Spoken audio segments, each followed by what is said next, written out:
राधा मेरी स्वामिनी और मैं राधे को दास, जन्म जन्म मोहे दीजियो শ্রী বৃন্দাবন ধামবাস। রাধে রাধে। আজ হলো পবিত্র শর্তিলা একাদশী। শর্তিলা একাদশীর পবিত্র দিনে আমরা ভগবান শ্রীকৃষ্ণের নিত্যধাম বৃন্দাবন ধামকে দর্শন করতে করতে একাদশীর মাহাত্ম্য কথা শ্রবণ করব। একাদশীর ব্রত অতি পবিত্র, তাই তো বলা হয় মাধব তিথি ভকতির জননী যতনে পালন করি। এই মাধব তিথি একাদশীর ব্রত যত্ন সহকারে পালন করার মাধ্যমে ভগবানের অনন্য প্রেমভক্তি লাভ করা যায়। একাদশীর ব্রত নিষ্ঠা সহকারে পালন করার মাধ্যমে সমস্ত পাপ থেকে মুক্ত হওয়া যায়, এই সংসারের সকল প্রকার ঐশ্বর্য লাভ করা যায় এবং মৃত্যুর পরে ভগবানের ধামও প্রাপ্ত হওয়া যায়। শর্তিলা একাদশীর মাহাত্ম্য। মাঘ মাসের কৃষ্ণপক্ষের শর্তিলা একাদশীর মাহাত্ম্য ভবিষ্যৎ পুরাণে বর্ণিত আছে।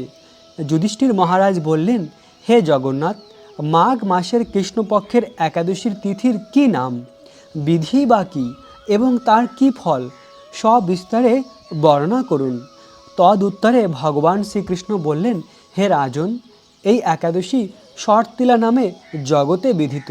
এক সময় দালভ্য ঋষি মুনিশ্রেষ্ঠ পুলস্ত্যকে জিজ্ঞাসা করেন, মর্তলোকের মানুষেরা ব্রহ্মহত্যা, গোহত্যা, অন্যের সম্পদ হরণ আদি পাপকর্ম দ্বারা নরকে গমন করে, যাতে তারা নরক গতি থেকে রক্ষা পায় তা যথাভাবে আমাকে উপদেশ করুন।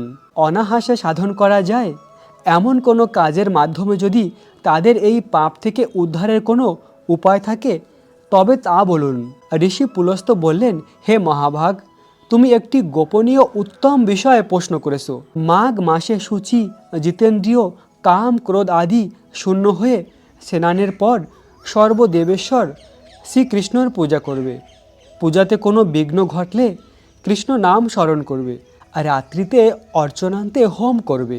তারপর চন্দন, অগ্রুর, কর্পূর, শর্করা প্রভৃতির দ্বারা নৈবেদ্য প্রস্তুত করে ভগবানকে নিবেদন করবে। কুশমণ্ডল, নারিকেল অথবা 100 গোবাগ দিয়ে অর্ঘ্য প্রদান করবে। কৃষ্ণ কৃষ্ণ কৃপালু তোয়ামাম গতিনাম গতির ভাব ইত্যাদি মন্ত্রের দ্বারা শ্রীকৃষ্ণের পূজা করতে হয়। কৃষ্ণ আমার প্রতি প্রীত হন বলে যথাশক্তি ব্রাহ্মণকে জলপূর্ণ কলস, ছত্র, বস্ত্র, পাদুকা, গাভী, তিলপত্র দান করবে। স্নান আদি কার্যে কালো তিল অত্যন্ত শুভ। হে দ্বিজ উত্তম, ওই প্রদত্ত তিল থেকে পুনরায় যে তিল উৎপন্ন হয় তত বছর ধরে দানকারী স্বর্গলোকে বাস করে। তিল দ্বারা স্নান, তিল শরীরে ধারণ, তিল জলে মিশিয়ে তা দিয়ে তর্পণ, তিল ভোজন এবং তিল দান করা, এই 6 প্রকার বিধানে সর্বপাপ বিনষ্ট হয়ে থাকে। এই জন্যই এই একাদশীর নাম শর্তিলা। হে যুধিষ্ঠির, এক সময় নারদও এই শর্তিলা একাদশীর ফল ও ইতিহাস সম্পর্কে জানতে চাইলে যে কাহিনী আমি বলেছিলাম তা এখন তোমার কাছে বর্ণনা করছি। পুরাকালে মর্তলোকে এক ব্রাহ্মণী বাস করত। সে প্রত্যহ ব্রত ও অর্চন ও দেবপূজা পরায়ণ ছিল। উপবাস কর্মে তার শরীর অত্যন্ত ক্ষীণ হয়ে গিয়েছিল। সেই মহাসতী ব্রাহ্মণী অন্যের কাছ থেকে দ্রব্য আদি গ্রহণ করে দেবতা, ব্রাহ্মণ, কুমারীদের ভক্তিভরে দান করত, কিন্তু কখনো ভিক্ষুককে ভিক্ষাদান ও ব্রাহ্মণকে অন্ন দান করেনি। এইভাবে বহু বছর অতিক্রান্ত হলে আমি চিন্তা করলাম, কষ্টসাধ্য বিভিন্ন ব্রত করার ফলে ওই ব্রাহ্মণীর শরীরটি শুকিয়ে যাচ্ছে। সে যথাযথভাবে বৈষ্ণবদের অর্চনও করেছে, কিন্তু তাদের পরিতৃপ্তির জন্য কখনো অন্নদান করেনি। তাই আমি একদিন কপালিক রূপ ধারণ করে তামার পাত্র হাতে নিয়ে তার কাছে ভিক্ষা প্রার্থনা করলাম। ব্রাহ্মণী আমাকে দেখে বলল, হে ব্রাহ্মণ, তুমি কোথা থেকে এসেছো এবং কোথায় যাবে তা আমাকে বলো। আমি তখন তাকে বললাম, হে সুন্দরী, আমাকে ভিক্ষা দাও। তখন সে ক্রোধান্বিত হয়ে আমার পাত্রে একটি মাটির ঢেলা নিক্ষেপ করলো। তারপর আমি সেখান থেকে চলে গেলাম। বহুকাল পরে সেই ব্রাহ্মণী ব্রতের প্রভাবে সশরীরে স্বর্গে গমন করলো।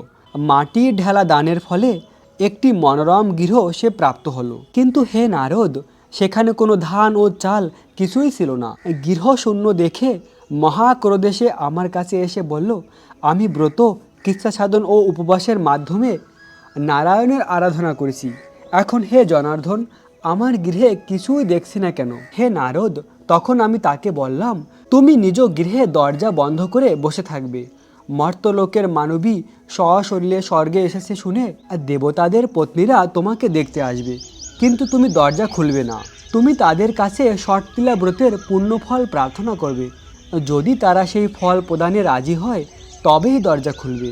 এরপর দেবপত্নীরা সেখানে এসে তার দর্শন প্রার্থনা করল। ষটতিলা ব্রতের ফল পেলেই কেবল সেই মানবী দর্শন দেবে জেনে তাদের মধ্যে এক দেবপত্নী তার ষটতিলা ব্রতজনিত পুণ্যফল তাকে প্রদান করল। তখন সেই ব্রাহ্মণী দিব্য কান্তি বিশিষ্ট হলো এবং তার গৃহ ধন ধান্যে ভরে গেল। এবং তখন দ্বার উদ্ঘাটন করলে দেবপত্নীরা তাকে দর্শন করে বিস্মিত হলো। হে নারদ, অতিরিক্ত বিষয় বাসনা করা উচিত নয়। বৃত্ত পাঠ্য ও কর্তব্য নিজ সাধ্যমতো তিল বস্ত্র অন্ন দান করবে। ষটতিলা ব্রতের প্রভাবে দারিদ্রতা, শারীরিক কষ্ট, দুর্ভাগ্য প্রভৃতি বিনষ্ট হয়। এই বিধি অনুসারে তিল দান করলে মানুষ অনায়াসে সমস্ত পাপ থেকে মুক্ত হয়। এরকম অপার মহিমা রয়েছে এই ষটতিলা একাদশীর। ষটতিলা একাদশীর ব্রত পালন করার মাধ্যমে দারিদ্রতা দূর হয়ে যায়, শারীরিক কষ্ট দুর্ভাগ্যতা দূর হয়ে যায় এবং ভগবানের অহৈতুকী কৃপা লাভ করা যায়। প্রিয় ভক্ত, তাই তো একাদশীর ব্রত ভক্তি সহকারে পালন করুন। ভগবান শ্রীকৃষ্ণের এই নিত্যধাম বৃন্দাবন ধামকে দর্শন করুন এবং রাধাকৃষ্ণের এই অপ্রাকৃত বৃন্দাবন ধামের লীলাকথা শ্রবণ করুন। প্রিয় ভক্ত, প্রতিটি একাদশীর দিন আমরা বৃন্দাবন ধামের রাধাকৃষ্ণের মধুর লীলাকথা শ্রবণ করি। তেমনি আজও আমরা অপ্রাকৃত মধুর লীলাকথা শ্রবণ করব। এই লীলাটি বৃন্দাবনের অতি অন্তরঙ্গা গোপনীয় লীলা এবং এই লীলা শোনার মাধ্যমে আমরা অনন্ত আনন্দ লাভ করতে পারি। তাই তো প্রিয় ভক্ত, মন দিয়ে এই লীলাকথা শ্রবণ করলেই প্রকৃত আনন্দ লাভ করব। বৃন্দাবন ধামে শ্যামসুন্দর কৃষ্ণ প্রথমবার রাধারানীকে দর্শন করেছিল এবং রাধারানীও প্রথমবার শ্যামসুন্দর কৃষ্ণকে দর্শন করেছিল। আর ওই লীলার মধুর কথামৃত রয়েছে। এক সময় গোবিন্দ তার সখাদের নিয়ে বৃন্দাবনের যমুনার ধারে গাভীদের পালন করছিল, গাভীদের নিয়ে গোচরণ লীলা করছিল।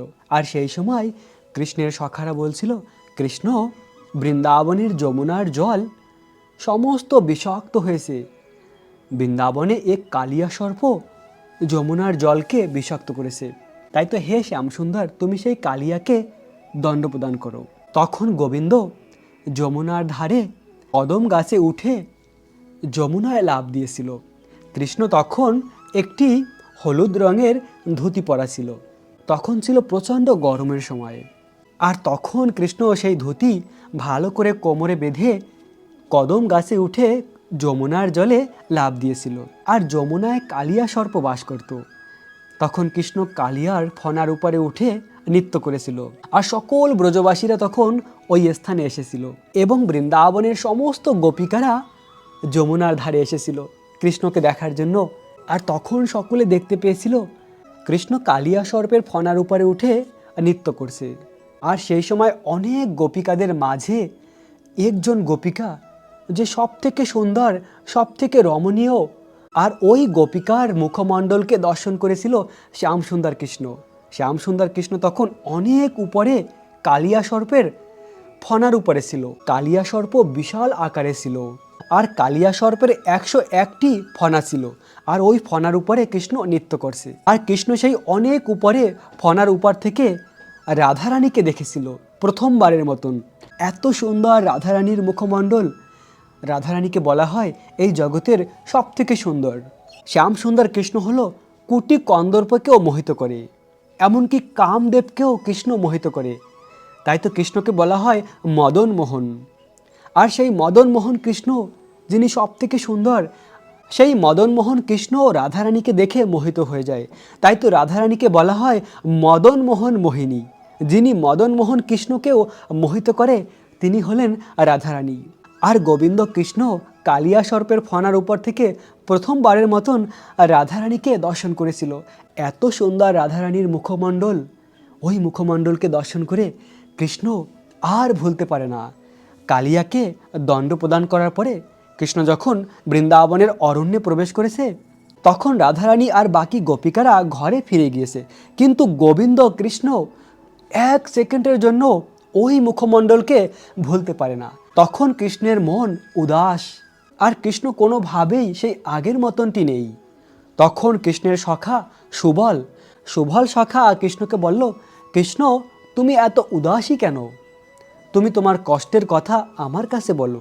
তখন কৃষ্ণ তার প্রিয় সখা সুবলের কাছে সব কিছু বলল, যে হে সুবল, আমি এক রমণীকে দর্শন করেছি। তো কালিয়া সর্পের মাথার উপর থেকে আমি এক গোপিকাকে দর্শন করেছি, আর ওই গোপিকা এত সুন্দর, ওই গোপিকার সেই মুখমণ্ডলকে আমি কোনোভাবেই ভুলতে পারি না।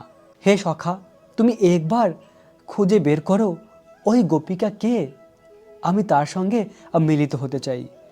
তাকে দর্শন না করে আমার হৃদয় অত্যন্ত উদ্বিগ্ন হয়ে উঠেছে, বিরহ বেদনা অনুভব করি তার জন্য, আমি তাকে দর্শন করতে চাই। আর এদিকে রাধারানীরও একই অবস্থা, আর রাধারানীও ওই দিন কৃষ্ণকে দর্শন করেছিল, আর কৃষ্ণকে কোনোভাবেই ভুলতে পারে না।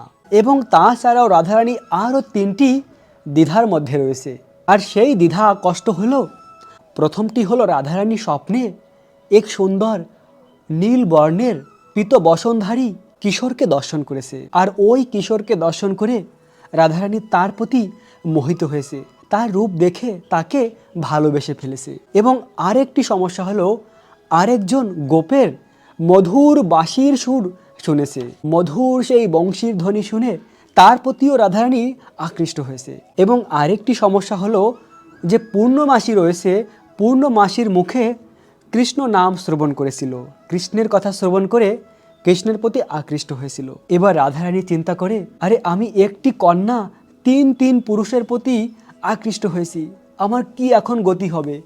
এই দেহ এখন আমি আর ধারণ করতে চাই না, আমি তো এখন কুলভ্রষ্টা হয়ে গেলাম, কেননা আমি একটি কন্যা হয়ে 3 জন পুরুষের প্রতি আকৃষ্ট হয়েছি। আসলে তখনও রাধারানী জানতো না যে 3 পুরুষের প্রতি তিনি আকৃষ্ট হয়েছেন, ভালোবেসে ফেলেছেন। ওই 3 জন পুরুষ আর কেউ নয়, কৃষ্ণই। ওই 3 পুরুষ একজন শ্যামসুন্দর, সে কথা রাধারানী জানতো না। তাই তো রাধারানী নিজের কাছেই নিজে অনুতপ্ত হচ্ছিল, হায় হায় আমি কি করলাম, একসঙ্গে 3 পুরুষের প্রতি আকৃষ্ট হলাম। তাই তো রাধারানী অনেক বিরহ বেদনায় ছিল। তখন শ্রীমতী রাধারানী তার সখীদের সঙ্গে একটি বনে মিলিত হলেন। আর বিষভানু নন্দিনী রাধারানী তখন বললেন, হে সখী, আমার মনের কথা তোমরা শোনো। আমি কুলবতী অবলা রমণী, কিন্তু 3 জন ভিন্ন ভিন্ন পুরুষের প্রতি আমার মন আকৃষ্ট হয়ে পড়েছে। একটি মন এখন 3 দিকে ধাবিত হচ্ছে। দয়া করে আমাকে বলো, আমি এখন কি করব? আমার জীবন ধারণ করার প্রয়োজন আর কি আছে বলো? বরং এখন প্রাণ ত্যাগ করাই শ্রেয়। তখন রাধারানীর সখী ললিতা বলল, কোন কোন 3 পুরুষ, তারা কেমন করে তোমার মন হরণ করেছে? তখন রাধারানী উত্তর দিলেন, সখী, কৃষ্ণ নামে একজন ব্যক্তি রয়েছে, কেবল তার নাম শ্রবণ করা মাত্রই সে আমার হৃদয়ে প্রবেশ করেছে। আমি কোনোভাবেই তাকে আর বাইরে বের করতে পারছি না আমার হৃদয় থেকে। আমি অপর এক পুরুষের বংশীর ধ্বনি শুনেছি, আমি তার সেই মোহন বাঁশির সুরে এতই আকৃষ্ট হয়ে পড়েছি যে আমার মন তার প্রতি প্রমাত্ত হয়ে উঠেছে। তারপর আমি স্বপ্নে একজন পুরুষকে দর্শন করলাম, তার শ্যাম সুন্দর অঙ্গকান্তি আর নবনীত মেঘের নীলিমাকেও পরাভূত করে তার সেই অপরূপ সুন্দর রূপ। তার পরিধানে ছিল পীত বসন, তার রক্তিম অধরষ্টে মধুর হাসি, তার মুখরাবিন্দ পরম রমণীয়, অপরূপ সুন্দর সে দেখতে ছিল। সেই সুন্দর পুরুষটি যমুনার পুলিনে তার বাহু প্রসারিত করে আমাকে আলিঙ্গন করতে আসছিল। আমি বারবার নিষেধ করা সত্ত্বেও বলপূর্বক সে আমার অধরাষ্টে চুম্বন করল। তার অধরামৃষ্টের সেই অমৃত আস্বাদন তখন থেকে আমার চিত্ত হরণ হয়েছে। আর রাধারানীর কাছ থেকে সব কিছু শুনে আর ললিতা সখী বললেন, সখী, ওই 3 পুরুষ ভিন্ন ভিন্ন নয়, একই ব্যক্তি। তুমি যার নাম কৃষ্ণ বলে শুনেছ, যার বাঁশির সুর শুনেছ এবং যাকে তুমি স্বপ্নে দর্শন করেছ, সে একই ব্যক্তি। সেজন্য তুমি অকারণে এত উদ্বিগ্ন হয়ে পড়ো না। তখন শ্রী রাধিকা বলল, সখী, ওই নগরকে দর্শন ব্যতীত আমার জীবন অর্থহীন। এখন তোমরা আমাকে বলো, কিভাবে তার সঙ্গে আমার দেখা হতে পারে ইতিমধ্যেই কৃষ্ণের সখা সুবল গিয়ে সেখানে পৌঁছালো। আর ললিতা তাকে এক পাশে নিয়ে গিয়ে রাধারানীর অবস্থার কথা তাকে জানালো। তখন সুবল ললিতার কাছ থেকে সব কিছু শুনে মনে মনে খুব খুশি হলো, কিন্তু বাইরে থেকে তার চাতুরপূর্ণ বাক্য বলল, ললিতে তুমি যা বললে মহা বিপত্তির লক্ষণ। পরস্পরে সাক্ষাৎ করানো অসম্ভব, কেননা একজন রাজকন্যা রাজনন্দিনী আর একজন হলো রাজপুত্র। রাজনন্দিনী রাধা কখনো প্রসাদ থেকে বাইরে আসবে না, আর রাজনন্দন কৃষ্ণ কখনো এখানে আসবে না। আরেকটি সমস্যা হচ্ছে কৃষ্ণ কখনো তার সখাদের ছাড়া একাকী কোথাও যায় না। তার সখাদের মধ্যে রয়েছে রাধারানীর বড় ভাই শ্রীদাম, সে তো সবসময় কৃষ্ণের সঙ্গে থাকে। যখনই কৃষ্ণকে কোনো চাপল আচরণ দেখে তখনই সে নিজের ভাইয়ের মতন তাকে নিরাস্ত করে। কৃষ্ণ সর্বদাই তার সখাদের দ্বারা নিয়ন্ত্রিত হয়, সে কখনো স্বাধীন নয়।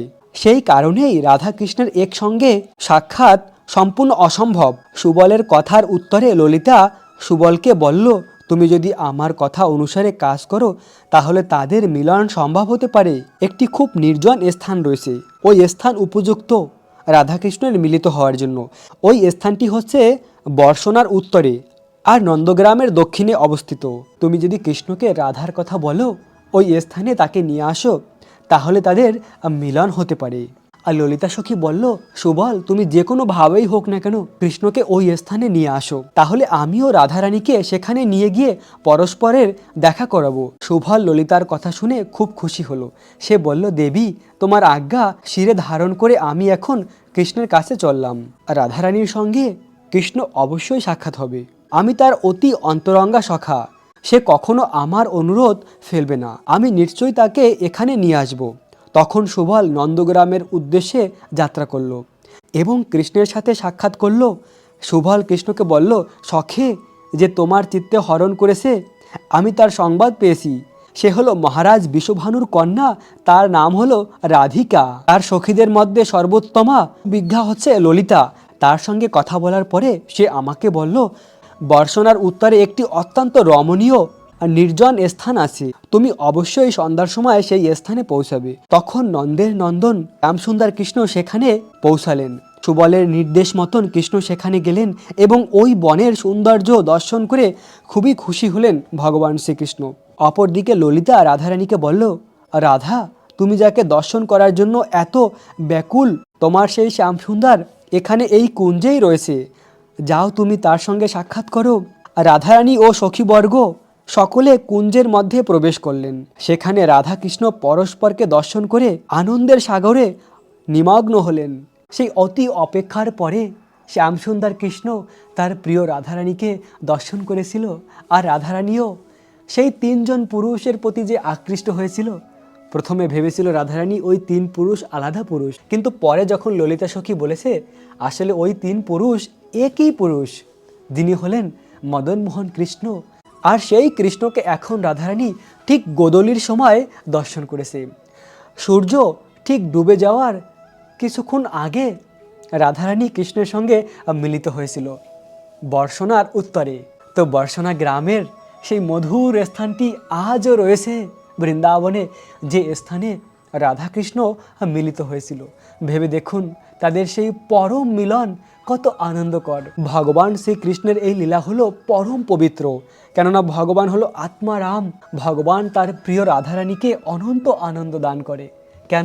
কেননা রাধারানীর সব কিছু কৃষ্ণের জন্য, রাধারানীর জীবনের সব কিছু কৃষ্ণময়। প্রিয় ভক্ত, যদি এভাবে মধুর মধুর বৃন্দাবন ধামের লীলা কথা শ্রবণ করতে চান, তাহলে আপনারা সকলে আমার এই ভিডিও অন্যদেরকে শেয়ার করুন। এর মাধ্যমে অন্যরাও এই লীলা কথা শ্রবণ করতে পারবে, আর আমারও হৃদয়ে উৎসাহ বৃদ্ধি হবে। এর মাধ্যমে বিভিন্ন গ্রন্থ থেকে এই লীলা কথা অধ্যয়ন করে আপনাদেরকে শ্রবণ করাবো। আরেকবার শ্যামসুন্দর কৃষ্ণ গোবর্ধনের তলাটিতে লীলা করছিল। সেই সময় গাভীরা বিচরণ করছিল এবং কৃষ্ণের সখারা অনেক আনন্দ করছে। আর তখন কৃষ্ণের এক সখা মধুমঙ্গল অনেক লাড্ডু মিঠা খেত, তো কিছু আস্বাদন করছিল মহাপ্রসাদ, আর কৃষ্ণকে বলছিল, কৃষ্ণ দেখো দেখো খুব সুস্বাদু, নাও তুমিও পাও। তো কৃষ্ণ তখন শুনতেই পাচ্ছে না, কেননা কৃষ্ণের মন অন্য কোথাও রয়েছে।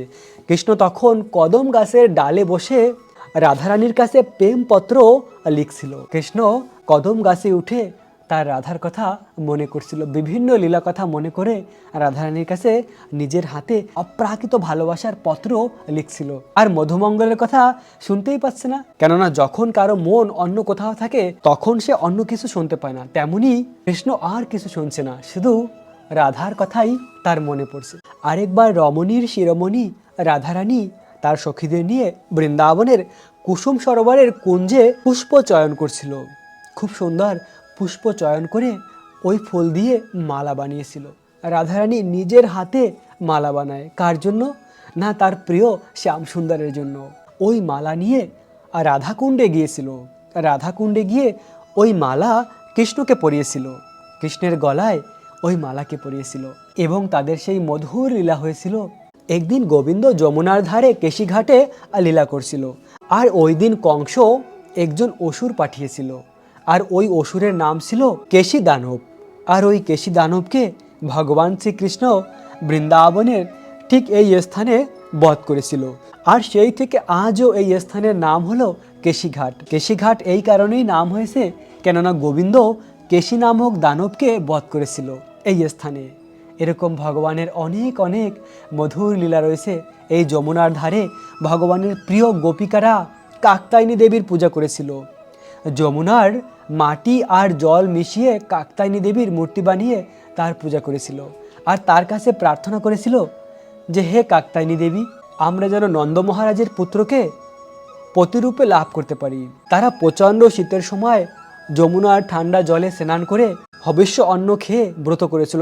1 মাস তারা তপস্যা করেছিল কৃষ্ণকে লাভ করার জন্য, এবং অবশেষে ভগবানকে তারা লাভ করেছিল।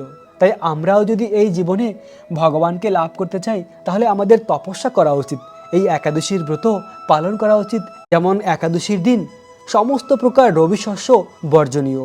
একাদশীর দিন শুধুমাত্র ফল আর জল গ্রহণ করে একাদশীর ব্রত পালন করা উচিত, অন্য আর কিছু গ্রহণ করা উচিত নয়। এভাবে একাদশীর দিন কৃষ্ণ ভাবনামৃত হয়ে অতিবাহিত করা উচিত। আর একাদশীর পুরো দিন এই রাধাকৃষ্ণের নিত্যধাম বৃন্দাবন ধামকে দর্শন করুন, কৃষ্ণ নাম জপ করুন। প্রিয় ভক্ত, একাদশীর ব্রত আমাদের ভগবানের অনন্য ভক্তি দান করতে পারে। একাদশীর পরের দিন নির্দিষ্ট সময় পালন করে একাদশীর ব্রতকে সম্পূর্ণ করতে হয়। এখন আমরা সেই পালনের সময়সীমা জেনে নেব। পশ্চিমবঙ্গের পালনের সময় সকাল 6টা 27 থেকে 9টা 56-র মধ্যে। দিল্লির পালনের সময় সকাল 7টা 14 থেকে 10টা 45-এর মধ্যে। বৃন্দাবনের পালনের সময় সকাল 7টা 10 থেকে 10টা 42-এর মধ্যে। উত্তরপ্রদেশের পালনের সময় সকাল 6টা 58 থেকে 10টা 30-এর মধ্যে। মুম্বাই মহারাষ্ট্রের পালনের সময় সকাল 7টা 14 থেকে 10টা 56-এর মধ্যে। পুনে মহারাষ্ট্রের পালনের সময় সকাল 7টা 9 থেকে 10টা 52-এর মধ্যে। নাগপুর মহারাষ্ট্রের পালনের সময় সকাল 6টা 53 থেকে 10টা 33-এর মধ্যে। চেন্নাই তামিলনাড়ুর পালনের সময় সকাল 6টা 35 থেকে 10টা 23-এর মধ্যে। ভুবনেশ্বর উড়িষ্যার পালনের সময় সকাল 6টা 24 থেকে 10টা 5-এর মধ্যে। ঝাড়খণ্ডের পালনের সময় সকাল 6টা 32 থেকে 10টা 9-এর মধ্যে। বিহারের পালনের সময় সকাল 6টা 35 থেকে 10টা 9-এর মধ্যে। ছত্তিশগড়ের পালনের সময় সকাল 6টা 42 থেকে 10টা 21-এর মধ্যে। শিলং মেঘালয়ের পালনের সময় সকাল 6টা 10 থেকে 9টা 44-এর মধ্যে। গুয়াহাটি আসামের পালনের সময় সকাল 6টা 12 থেকে 9টা 45-এর মধ্যে। আগরতলা ত্রিপুরার পালনের সময় সকাল 6টা 9 থেকে 9টা 46-এর মধ্যে। আর মিজোরামের পালনের সময় সকাল 6টা 1 থেকে 9টা 38-এর মধ্যে। মণিপুরের পালনের সময় সকাল 6টা থেকে 9টা 35-এর মধ্যে। নাগাল্যান্ডের পালনের সময় সকাল 6টা থেকে 9টা 34-এর মধ্যে। অরুণাচল প্রদেশের পালনের সময় সকাল 6টা 7 থেকে 9টা 39-এর মধ্যে। সিকিমের পালনের সময় সকাল 6টা 28 থেকে 9টা 49-এর মধ্যে। উত্তরাখণ্ডের পালনের সময় সকাল 7টা 10 থেকে 10টা 38-এর মধ্যে। হিমাচল প্রদেশের পালনের সময় সকাল 7টা 21 থেকে 10টা 47-এর মধ্যে। পাঞ্জাবের পালনের সময় সকাল 7টা 26 থেকে 10টা 54-এর মধ্যে। হরিয়ানার পালনের সময় সকাল 7টা 19 থেকে 10টা 49-এর মধ্যে।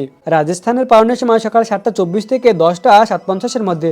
গুজরাটের পালনের সময় সকাল 7টা 26 থেকে 11টা 3-এর মধ্যে।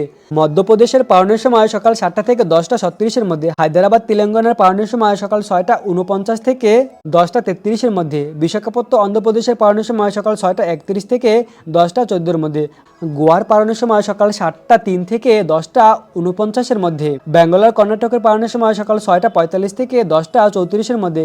কেরালার পালনের সময় সকাল 6:45 থেকে 10:37 মধ্যে, জম্মু কাশ্মীরের পালনের সময় সকাল 7:32 থেকে 10:56 মধ্যে, আন্দামান নিকোবরের পালনের সময় সকাল 5:43 থেকে 9:33 মধ্যে, বাংলাদেশের পালনের সময় সকাল 6:51 থেকে 10:12 মধ্যে, নেপালের পালনের সময় সকাল 6:55 থেকে 10:27 মধ্যে, ভুটানের পালনের সময় সকাল 6:52 থেকে 10:24 মধ্যে, শ্রীলঙ্কার পালনের সময় সকাল 6:27 থেকে 10:22 মধ্যে, মালদ্বীপের পালনের সময় সকাল 6:18 থেকে 10:16 মধ্যে, মায়ানমারের পালনের সময় সকাল 6:42 থেকে 10:24 মধ্যে, পাকিস্তানের পালনের সময় সকাল 7:12 থেকে 10:35 মধ্যে, মালয়েশিয়ার পালনের সময় সকাল 7:23 থেকে 11:22 মধ্যে, সিঙ্গাপুরের পালনের সময় সকাল 7:12 থেকে 11:13 মধ্যে, ইন্দোনেশিয়ার পালনের সময় সকাল 7:58 থেকে 9:57 মধ্যে, থাইল্যান্ডের পালনের সময় সকাল 6:45 থেকে 10:33 মধ্যে, হংকংয়ের পালনের সময় সকাল 7:05 থেকে 10:43 মধ্যে, অস্ট্রেলিয়ার পালনের সময় সকাল 6:05 থেকে 10:50 মধ্যে, আর নিউজিল্যান্ডের পালনের সময় সকাল 8:01 থেকে 11:01 মধ্যে, দুবাই আবুধাবির পালনের সময় সকাল 7:08 থেকে 10:40 মধ্যে, সৌদি আরবের পালনের সময় সকাল 6:39 থেকে 10:14 মধ্যে, বাহরাইনের পালনের সময় সকাল 6:26 থেকে 10টার মধ্যে, কুয়েতের পালনের সময় সকাল 6:43 থেকে 10:12 মধ্যে, কাতারের পালনের সময় সকাল 6:21 থেকে 9:55 মধ্যে, উমানের পালনের সময় সকাল 6:50 থেকে 10:27 মধ্যে, জর্ডানের পালনের সময় সকাল 6:36 থেকে 10:02 মধ্যে, ইটালির পালনের সময় সকাল 7:35 থেকে 10:44 মধ্যে, জার্মানির পালনের সময় সকাল 8:09 থেকে 10:53 মধ্যে, সুইজারল্যান্ডের পালনের সময় সকাল 8:11 থেকে 11:10 মধ্যে, নেদারল্যান্ডের পালনের সময় সকাল 8:53 থেকে 11:27 মধ্যে, বেলজিয়ামের পালনের সময় সকাল 8:38 থেকে 11:27 মধ্যে, স্পেনের পালনের সময় সকাল 8:35 থেকে 11:48 মধ্যে, পর্তুগালের পালনের সময় সকাল 7:53 থেকে 11:08 মধ্যে, লন্ডনের পালনের সময় সকাল 7:59 থেকে